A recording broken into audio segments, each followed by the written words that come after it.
नमस्कार, स्वागत है आपका।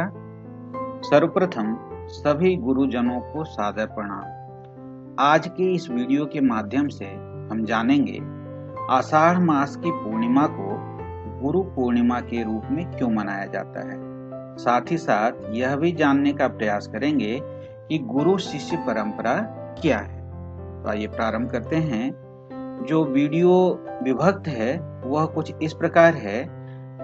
सर्वप्रथम हम बात करेंगे कि गुरु कौन है, फिर बात की जाएगी गुरु शिष्य परंपरा की, फिर हम जानने का प्रयास करेंगे कि आषाढ़ मास की पूर्णिमा को ही गुरु पूर्णिमा क्यों मनाया जाता है। साथ ही साथ यह भी जानने का प्रयास करेंगे कि आधुनिक युग में गुरु की भूमिका क्या है, गुरु से अपेक्षाएं क्या है, और अंत में संदर्भ को देखें। तो प्रारंभ करते हैं। कबीरदास जी ने अपनी एक दोहे में कहा, गुरु गोविंद दो खड़े, काके लागू पाए, बलिहारी गुरु आपने, गोविंद तियो बताए। अर्थात यदि गुरु और भगवान दोनों एक साथ खड़े हों तो किसे प्रणाम करना चाहिए, गुरु को अथवा गोविंद को।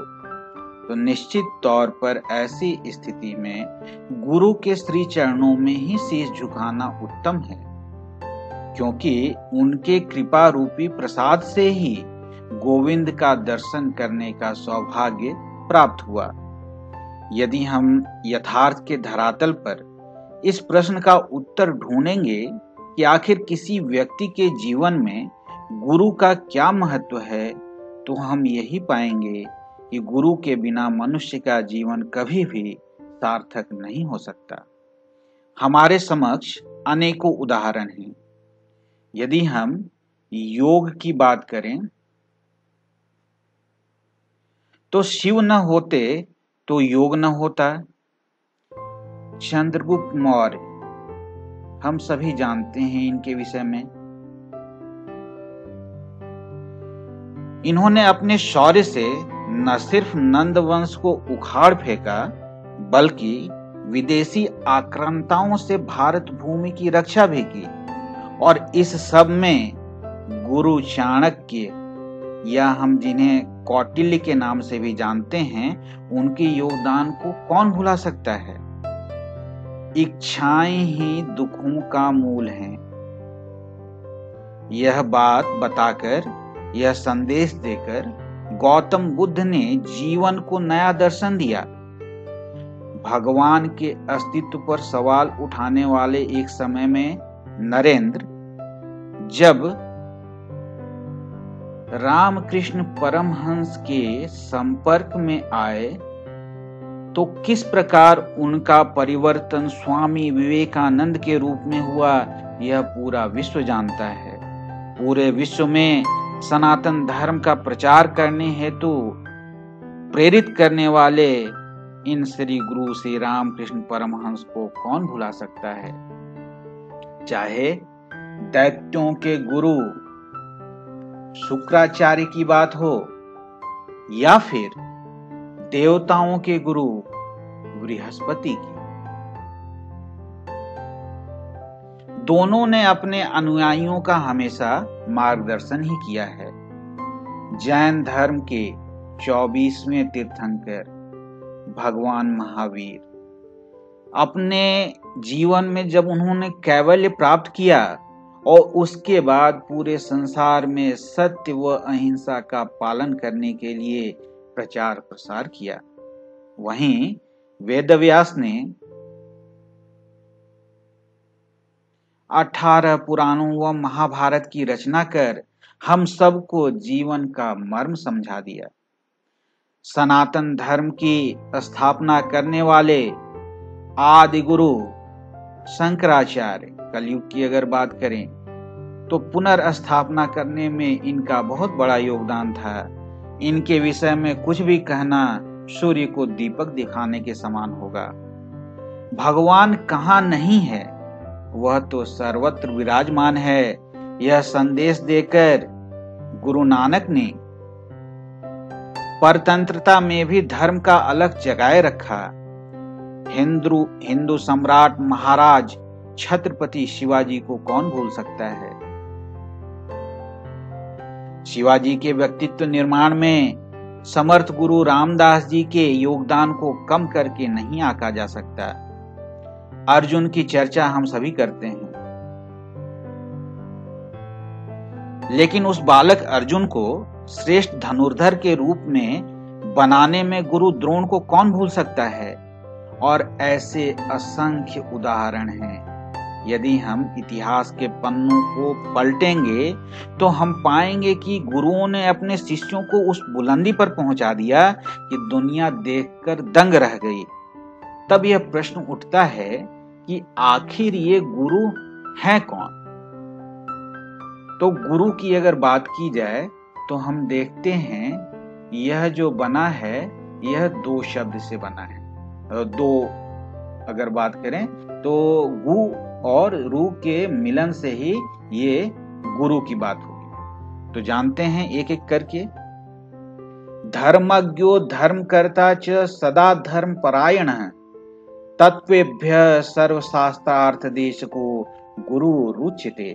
अर्थात धर्म को जानने वाले, धर्म के अनुसार आचरण करने वाले, धर्म परायण और सब शास्त्रों में से तत्वों का आदेश करने वाले गुरु कहे जाते हैं। गुकारस्तु अंधकारस्तु रुकारस्तेज उच्यते अंधकार निरोधत्वात् गुरुरित्यभिधीयते। जो अभी हम बात कर रहे थे कि गुरु शब्द की अगर बात करें तो गु और रु इनके मिलन से बना। गुकार अर्थात अंधकार की बात की गई और रुकार अर्थात तेज की बात की गई, जो अंधकार का निरोध करता है। ज्ञान का प्रकाश देकर जो अंधकार का निरोध करता है वही गुरु कहलाता है। गुरुर् ब्रह्मा गुरुर्विष्णु गुरुर्देव महेश्वर गुरु साक्षात परम ब्रह्म तस्मै श्री गुरुवे नमः।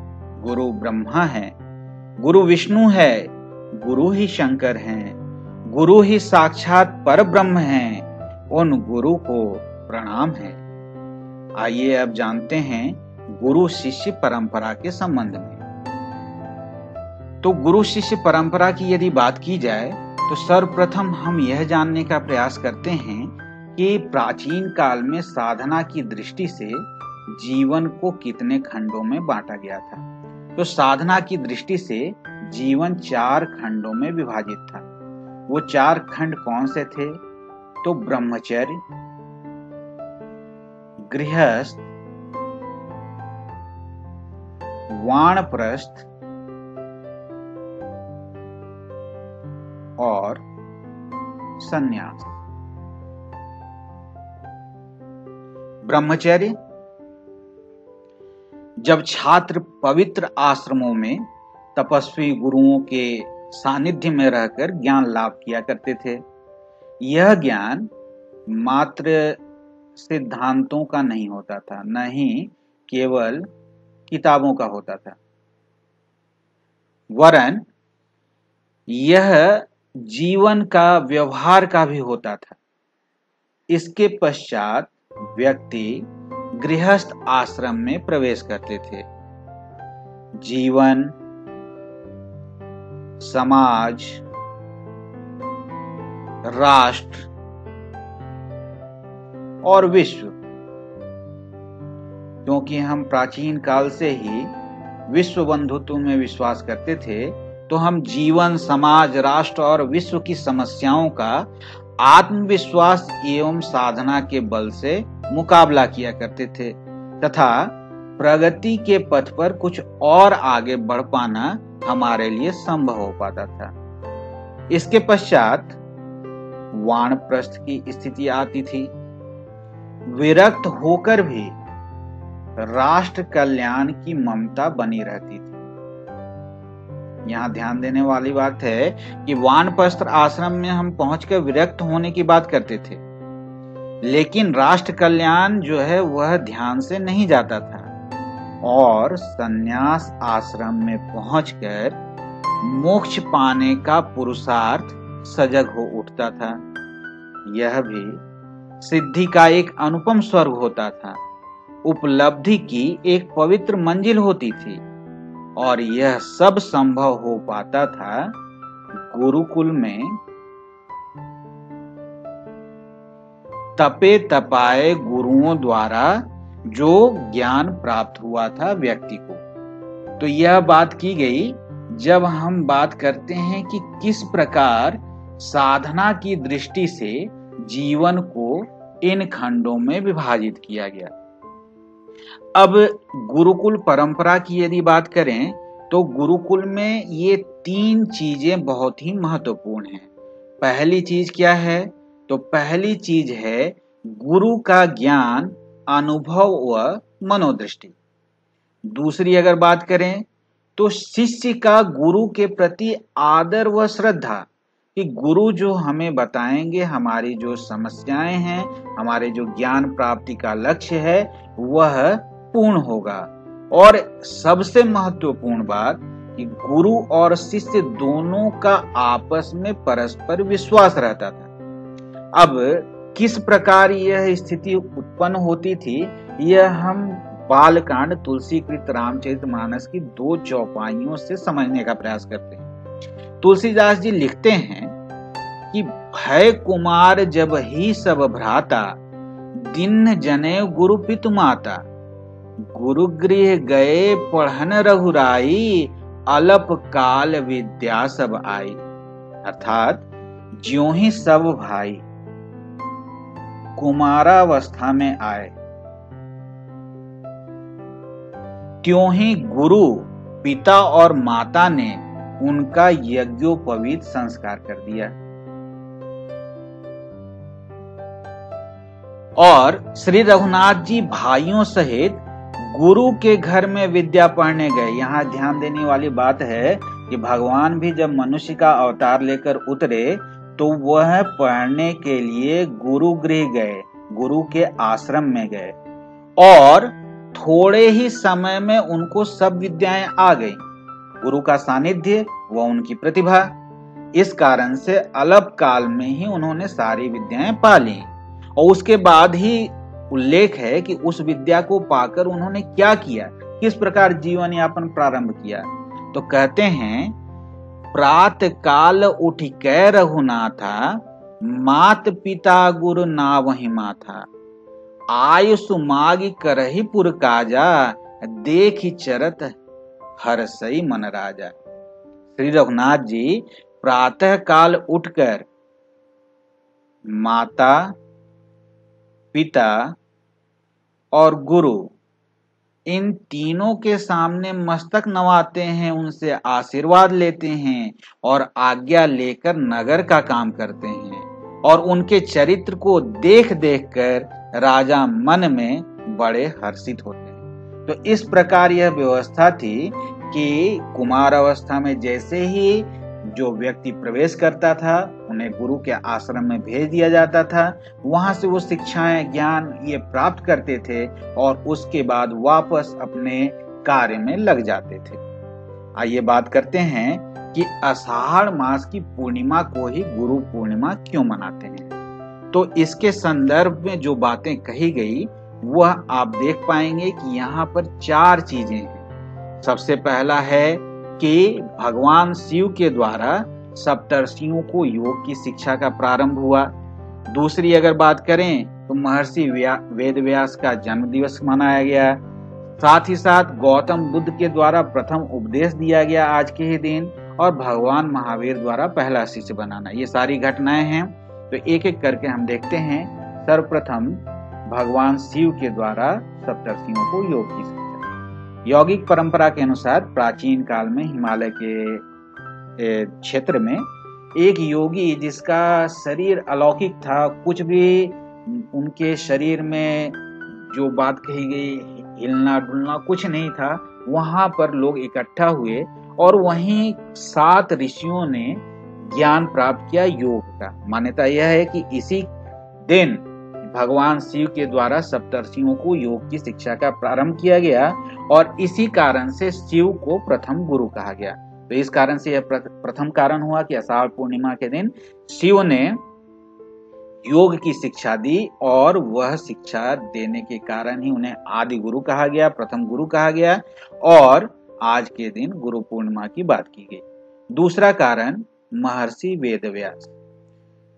सर्वप्रथम हम ये जानते हैं कि एक श्लोक दिया हुआ है, ये चिरंजीवियों की चर्चा करता है, जो चिरंजीवी हैं। कौन कौन है? तो अश्वत्थामा बलिर्व्यासो हनुमांश विभीषण कृपः परशुरामश्च सप्तैते चिरजीवन। अर्थात अश्वत्थामा, बलि, व्यास, हनुमान, विभीषण, कृपाचार्य और परशुराम, ये सातों जो हैं वो चिरंजीवी हैं। तो हम इन्हीं वेदव्यास की बात कर रहे हैं और इनका जो जन्म हुआ था उस समय इनका नाम पड़ा था कृष्ण द्वैपायन। क्यों नाम पड़ा कृष्ण द्वैपायन? तो इनका वर्ण था श्याम और इनका जन्म एक द्वीप पर हुआ था, तो इस कारण से इनका नाम पड़ा कृष्ण द्वैपायन।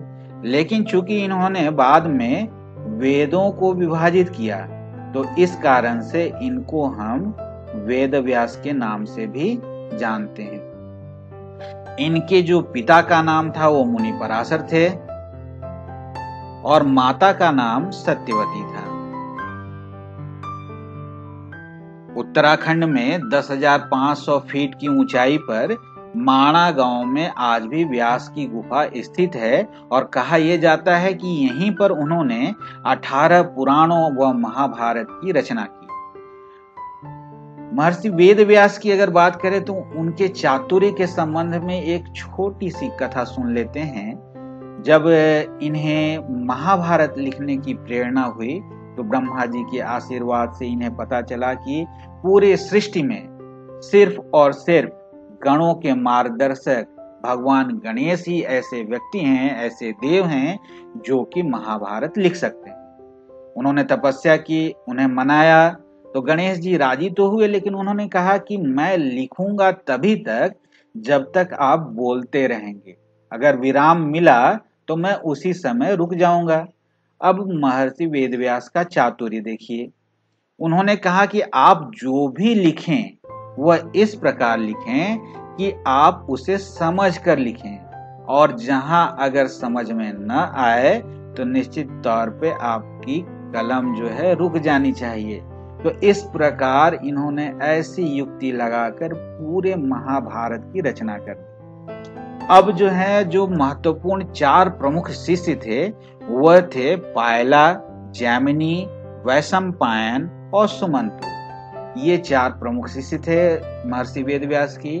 और अगर बात करें इनका जन्म दिवस आषाढ़ शुक्ल पूर्णिमा की बात की जाए, आषाढ़ के दिन ही, आज के दिन ही इनका जन्म दिवस होता है और इस कारण से ही हम गुरु पूर्णिमा का यह उत्सव इनके सम्मान में मनाते हैं। ये बात करते हैं गौतम बुद्ध के द्वारा प्रथम उपदेश। ज्ञान प्राप्ति के बाद उन्हें बोध गया में ज्ञान प्राप्ति हुई थी। उसके कुछ सप्ताह के बाद उन्होंने प्रथम उपदेश दिया सारनाथ में और दिन क्या था? तो आषाढ़ पूर्णिमा थी। तो इस कारण से इस घटना को धर्म चक्र प्रवर्तन भी कहा जाता है और बौद्ध धर्म की मान्यता के अनुसार आज गुरु के रूप में भगवान बुद्ध की पूजा की जाती है। तो इस कारण भी गुरु पूर्णिमा मनाने का उद्देश्य रखा गया। भगवान महावीर द्वारा आज के दिन ही इंद्रभूति गौतम को अपना पहला शिष्य उन्होंने बनाया, जो कि बाद में गौतम स्वामी के नाम से प्रसिद्ध हुए। तो जैन धर्म के 24वें तीर्थंकर भगवान महावीर, जिन्होंने जैन धर्म का प्रचार किया और यह दिन उन्होंने चुना अपने कैवल्य को प्रसारित करने का और इंद्रभूति गौतम प्रथम शिष्य बने। तो इस प्रकार हम देखते हैं कि ये 4 कारण बने आषाढ़ पूर्णिमा को गुरु पूर्णिमा के रूप में मनाने का। अब हम बात करते हैं आधुनिक युग में गुरु की भूमिका। तो सबसे पहले हम आधुनिक युग की शिक्षा पद्धति और प्राचीन काल की जो गुरुकुल आधारित शिक्षा पद्धति है उसकी एक संक्षेप में तुलना कर लेते हैं और तभी हम आधुनिक युग में गुरु की भूमिका की बात कर पाएंगे। तो हम पाएंगे कि आज के शिक्षक अगर बात करें तो ज्ञान प्रदान करते हैं, जबकि अगर गुरुकुल की बात की जाए तो गुरु अपने शिष्य को ही परिष्कृत कर देते थे, उनके अंदर मूल्यों का विकास कर देते थे, उन्हें प्रेरित करते थे कठिन परिश्रम कर ज्ञानार्जन के लिए, और उस ज्ञान का उपयोग, उस ज्ञान का प्रयोग मानवता की सेवा में करने हेतु प्रेरित किया जाता था। और क्यों संभव हो पाता था यह? क्योंकि विद्यार्थी गुरुकुल में रहते थे, गुरुओं के आचरण और व्यवहार से निरंतर सीखते रहते थे, जिसे हम आज की भाषा में एक्सपीरियंशियल लर्निंग भी कहते हैं। तो ये एक बहुत बड़ी चीज है, लेकिन हमें यह ध्यान रखना चाहिए कि एक युग की मान्यताओं को दूसरे युग में ठीक उसी प्रकार लागू नहीं किया जा सकता, क्योंकि तब तक समस्याएं बदल जाती हैं, समाधान किस प्रकार होता है यह बदल जाता है। तो निश्चित तौर पे अगर हम देखें तो परिस्थितियां आज की बदली हुई हैं, लेकिन क्या हम थोड़ा सा प्रयास नहीं कर सकते जिससे कि एक सामंजस्य बैठ जाए और जो गुरुकुल के आदर्श थे वो हम आज भी अपना पाएं? तो आइए देखते हैं किस प्रकार हम आधुनिक तकनीक का उपयोग कर जो वैल्यूज थे, जो मूल्य थे, उनको भी विद्यार्थियों में समाहित कर सकते हैं। तो क्या क्या करना चाहिए? तो सर्वप्रथम जो सबसे महत्वपूर्ण बात है, गुरुओं को अपने जीवन में भी नैतिकता का समावेश करना चाहिए। इसीलिए गुरुओं को आचार्य भी कहा जाता है, जो अपने आचरण से सिखा दे। तो हमें प्रत्येक पल आचरण ऐसा करना चाहिए जिसमें नैतिकता, मूल्य इसका समावेश हो और विद्यार्थी यह देखकर खुद ब खुद स्वयं ही सीखें। यदि हम पर्यावरण संरक्षण की बात करते हैं और हम खुद ही पर्यावरण के भक्षक बन जाएं, तो कभी भी वह मूल्य विद्यार्थियों तक नहीं जा पाएगा। दूसरी चीज, जितना ज्यादा हो सके अपने विद्यार्थियों के साथ समय दें। किस प्रकार देख सकते हैं? तो इसमें हम आधुनिक तकनीक का उपयोग कर सकते हैं। बहुत सारे माध्यम हैं जिससे हम उनके साथ संपर्क में रह सकते हैं। साथ ही साथ सबसे बड़ी बात, प्राचीन काल में गुरु के सानिध्य में सारी चीजें सीखी जाती थी। तो अब हम क्या कर सकते हैं? कुछ परियोजना प्रोजेक्ट की बात कर सकते हैं, शोध कार्य की बात कर सकते हैं, शोध पत्र में मार्गदर्शन की बात कर सकते हैं, और इसमें वो निरंतर संपर्क में रहने के कारण अपने गुरुओं से बहुत सारी चीजें सीख सकते हैं। प्राचीन काल में अगर बात की जाए तो शैक्षणिक भ्रमण होता था। गुरु अपने छात्रों को लेकर अनेक राजाओं के दरबार चले जाते थे, अनेक जगह अपना भ्रमण करते थे और उसके द्वारा शिक्षा ग्रहण की जाती थी। तो यह कार्य हम आज भी कर सकते हैं। साथ ही साथ शास्त्रार्थों का आयोजन होता था, डिबेट जिसे कहें, अलग अलग आश्रम से लोग एक जगह एकजुट होते थे, वहां पर विभिन्न विषयों पर अपने अपने मतों को प्रकट करते थे। तो आज के दिन में भी हम ऐसी चीजें कर सकते हैं। टेक फेस्ट कह सकते हैं जिसे, या फिर इस प्रकार का उत्सव जहां वैज्ञानिक प्रदर्शनियों की बात की जाए, लोग अपने विचारों को ला सकते हैं, नए नए आविष्कारों को दिखा सकते हैं। साथ ही साथ अगर बात करें तो सबसे महत्वपूर्ण बात, क्योंकि हमें ऐसे विद्यार्थियों को तैयार करना है जो कि एक सशक्त राष्ट्र के निर्माण में अपनी सहायता कर सके, तो नियोक्ता, एम्प्लॉयर, समाज और उद्योगों की आवश्यकता के अनुसार विद्यार्थियों को तैयार करना है। अर्थात हमें सिर्फ किताबी ज्ञान नहीं देना है, हमें विद्यार्थियों को व्यावहारिक ज्ञान देना है, उनके स्किल्स को, उनकी जो कलाएं हैं, उनकी जो क्षमताएं हैं, उनको विकसित करना है। तो इस प्रकार यह कार्य अगर हम आज के शिक्षक करें तो निश्चित तौर पर जो गुरुकुल के आदर्श थे उसे हम कुछ न कुछ हद तक निश्चित तौर पर पा सकते हैं और राष्ट्र का कल्याण कर सकते हैं। संदर्भ जान लेते हैं। ये सारे संदर्भ हैं और इस वीडियो को ध्यानपूर्वक देखने के लिए आप सभी का बहुत बहुत धन्यवाद। गुरु को पुनः प्रणाम। आपके कारण ही आज जो कुछ हैं, विद्यार्थी जो कुछ कर पाते हैं, गुरुओं के कारण ही है, चाहे वह प्रत्यक्ष हो या अप्रत्यक्ष। पुनः धन्यवाद।